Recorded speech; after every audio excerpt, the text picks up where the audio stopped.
Hi friends, மிளகா பஜ்ஜி போடலாமா? அதற்கு தேவையான பொருள், தேவையான அளவு கடல மாவு எடுத்துக்கோங்க. அது சிறிதளவு அரிசி மாவு சேருங்க.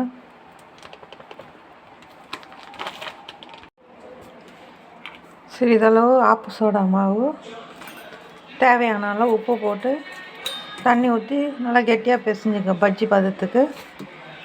இந்த மிளகாவை நல்லா சீவிடணுங்க.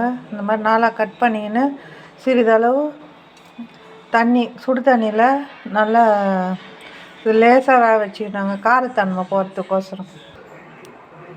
இந்த மாதிரி பஜ்ஜி பதத்துக்கு மாவு பிசைஞ்சிக்கணுங்க. எண்ணெய் காய்ந்ததும்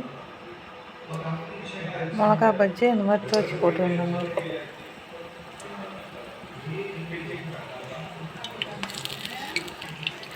மிளகா பஜ்ஜி இந்த மாதிரி சிவந்த பிறகு எடுத்துருந்தாங்க. சூடான மிளகா பஜ்ஜியும் சட்னியும் ரெடி. இந்த சட்னிக்கு தொட்டுக்கொண்டு சாப்பிட்டால் மிளகா பஜ்ஜி நன்றாக இருக்கும். பிடித்திருந்தால் லைக் பண்ணுங்கள், ஷேர் பண்ணுங்கள், சப்ஸ்கிரைப் பண்ணுங்கள்.